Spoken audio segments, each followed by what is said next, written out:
ah, 12 ng alas 12 ng tanghali ngayon. December 4, Wednesday. Miyerkules, alas 12 ng tanghali ng December 4. So, dito tayo nagpaumaga hanggang sa, yun, parang mayos-ayos yung pakiramdam ko. Okay naman yung pakiramdam ko ngayon. At kasi itong mga gagong to, ang ginagawa sa akin doon, yung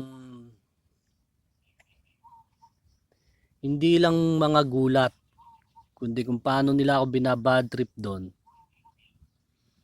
Sinisistema nila yon kung ano yung nakikita nila sa loob ng katawan ko. Kaya alam nila kung kailan sila tsetsempo. Alam nila pag nahihirapan na akong huminga. Alam ng mga gagong yan. So,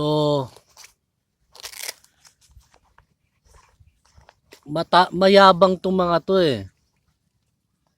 Kasi ang sabi ba naman, may naririnig ako na papatayin nga daw. Ako nga daw papatayin. Baka patayin daw ako. Bundo ko, putang ina. Sobrang yabang ng mga to. Sa totoo lang, kung mailalabas niyo yung mga video na kailangan ko, tignan natin kung sinong papatayin. Tignan natin kung sinong papatayin dito. Alam nyo, wag nyo akong pinagbabali-baligtad kahit saan kayo tumambling. Wala kayong panalo. Hindi kayo makakaarok. Tandaan nyo sinabi ko. Dahil kung totoong legal kayo, mga putang inang nyo, sa mga kaway ko, kung totoong legal kayo, kahit anong oras tumira ka dyan, kahit anong oras bumaril ka dyan, kahit anong oras magpatawag kayo ng pulis, magpatawag kayo ng kung sino, patira nyo ako dito. Tingnan natin kung sinong papatayin dito. Masyado kayong mayabang eh. Magaling kayong magpaikot ng kwento. Ngayon sa mga tropa na may alam dito, gusto ko sana na sa mga tropang kakilala ko, sa mga lahat ng followers, alam ko naman na hindi lang naman yung mga kaaway ko ang nakakakita rito, kundi pati kayo nakakakita. Nanay ko nga may alam eh. Nalalaman din ng nanay ko eh. Imposible naman no wala kayong alam diyan. 'Di ba? Ngayon ilabas niyo yung mga bidyong 'yon kung saan ako sinisistema ng mga demonyong to. Yan yung mga dating dana yan. Ilabas niyo yung mga bidyong yan kung saan ako binababoy at tinatarantado ng mga gaming yan. Hindi lang yung basta video, kundi yung video kung paano nila ako sinisistema, pati yung loob ng katawan ko sinisistema nila. Hindi yun basta video lang. Ngayon tignan natin kung sinong pwedeng, tignan natin kung sino ba talaga papatayin. Tignan natin sinong patayin dito. Masyado kayong mayabang, putang ina. Nasabi ko sa inyo. Naantay nyo lang akong sumugod para mabaligtad nyo ako. Nihintay nyo lang akong sugurin ko kayo para mabaligtad nyo lahat. Wala lang akong hawak na ebidensya dito. Kung meron akong hawak, lahat kayo sa pasasabitin ko. Lahat kayo sasabit kayo sa akin. Putang ina nyo. Wala akong pakialam kahit gaano kayo kadami. Wala akong pakialam kahit ilan pa kayo. Makahawak lang ako ng kapirasong video kung saan nyo ako tinatarantado. Putang ina nyo. Pasasabitin ko kayong lahat.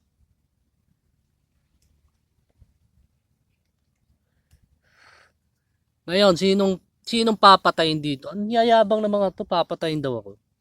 Hindi ka nga makatira dyan eh. Papatayin mo ako kung susugod na ako sa iyo. Dahil meron ka nang mairereklamo, meron ka nang maidadahilan doon sa kapitan mo. Putang ina mo. Diba, totoo? Pag nailabas yung mga video yan, please lang sana na mailabas. Na sana magkaroon kayo ng isip na maibigay nyo sa akin o maibigay nyo kahit kanino na pwedeng mailaban sa batas. Kasi kung totoong legal itong mga to, dapat noon pa. Puta, ilang taon na. Nako, sinasabi ko sa inyo. Naguhulihan lang kayo. Nakikipagpatintero lang kayo sa akin. Ako kahit anong oras akong tumawid. Putang ina nyo.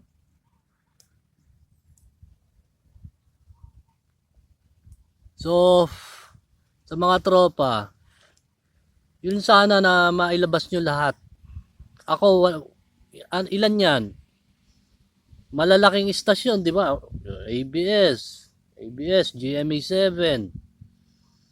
Mga politiko dito sa Cavite.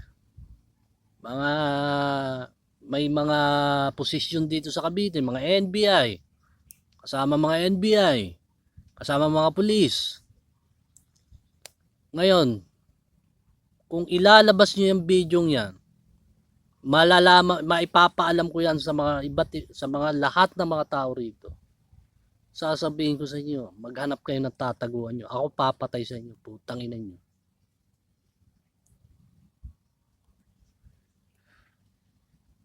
Sa lahat. Alam nyo, dito, nakita nyo naman na kung sino ang naging totoo. Kung sino yung totoong nagbigay sa inyo ng aral dito. Kung sino yung nagbigay ng meron pa nga nangaangkin. Kasi narinig ko doon, wag kayong mangaangkin diyan sa Bagtas. Narinig ko doon meron nang nangaangkin. Nitong mga pinatunayan natin, may nangaangkin doon sa Bagtas. Narinig ko, hindi ko alam kung totoo o hindi. Kasi kung sa palagay ko parang totoo kasi nag-aaway sila doon na huwag kayong mga angkin. May nangaangkin doon sa Bagtas.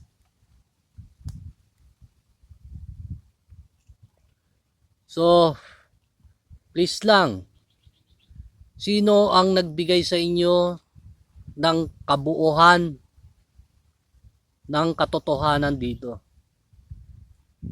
Sino ang mga demonyong nakita nyo ngayon? Ako ba may ginawa ako sa kanila? Wala akong ginawa sa kanila kundi nagturo ako. Nagsasabi lang ako dito kung ano yung nakikita ko. Nagsasalita ako dito kung ano yung na-experience ko, nararanasan ko dito. So anong totoo sa sinabi ko?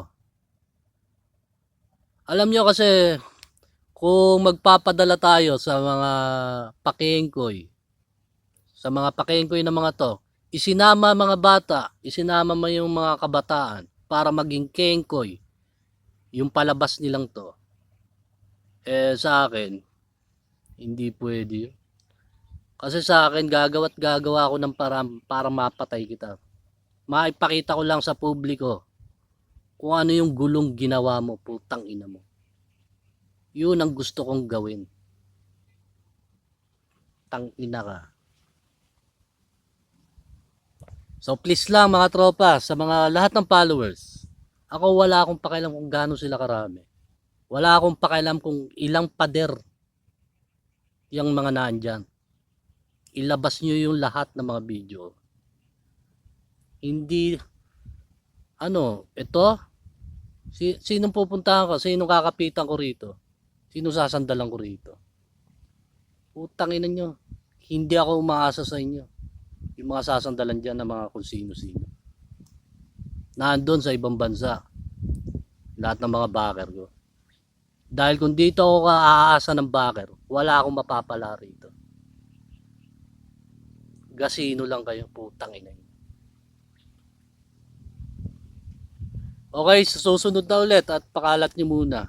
At ngayon lang ako kaninang umaga nakaramdam ako ng gutom. Kahapon talagang sabi ko sa inyo.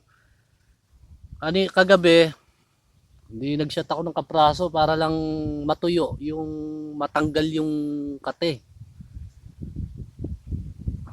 Hindi natanggal. Bigla ako nagutom ako. Aba, bumalik na naman. Hiningal na naman ako. Pero kaninang umaga kumain ako, yun, okay na. Okay na. Talagang kung paano ako sinistema ng mga gagong to, alam nila eh. Alam ng mga to kung paano ka sistemahin. Alam ng mga demonyong to, itong mga kriminal na to, kung paano nila paliitin yung hinga mo. Ang gagawin kasi ng mga yan, buburyuhin ka nila. Kunyari, naandun ka sa bahay, may ginagawa ka. Hindi naman yung kasi pagka may ginagawa ka, syempre medyo stressful. Kunyari, gusto mong matapos agad yung ginagawa mo, na-stress ka na gusto mong tapos sasabayan ka ngayon ng mga pambuburyo ng mga gagong to. Kunyari, nag-uusap lang ang mga gago, pero hindi, tinatarantado ka nila. Gamit nga yung satellite link na yon, na kung saan nila ako nakikita dyan sa cellphone nila, nakikita nila yung sistema ng katawan ko. Kung mainit ako, o kung yung puso ko, kung mabilis yung tibok, o mabagal, naalalaman nila yon. Naalalaman nila sa graphics ng brainwaves, AI. Pinakita ko na yon sa inyo lahat. Sa lahat ng mga messages ko, ng mga link, nandun yon. Eto, dito, ang ginagawa ng mga gagong to, nandito ako sa bukid, ginugulat-gulat din ako dito. Hindi ko kilala kung sino-sino ang mga yan. May nagugulat na lang ako, meron dyan. Yun doon, ang layo dito. Nasa Pasong Kawayan ata yung dump truck na yan. Bigla na lang lalagabog yan. Minsan pag iihi ako, sumasabay yan. Dito, doon. Lahat nakatimbre dito sa akin. So, yun lang ang mahihingi ko, yung video na yun. Pag nailabas nyo lahat yun, sabi ko sa inyo, kahit anong baligtad ang gagawin ng mga putang inang, kahit mga NBI pa yan, kahit sinong Poncio pa yan, tandaan nyo, makakuha lang ako ng mga ebidensya. Wala kayong magagawa. Tandaan nyo sinabi. Ako papatay sa inyo. Huwag nyo akong binabaligtad. Papatayin daw ako dito. Hindi ka nga makagalo sa akin dito eh. Sumugod lang ako. Gumawa ka lang ng eksena mo. Kaya mo ako natira. Pero pag nagkagamit ako, putang ina mo, maghanap-hanap ka ng lulugaran mo. Tandaan mo sinabi ko. Okay, sa susunod na ulit.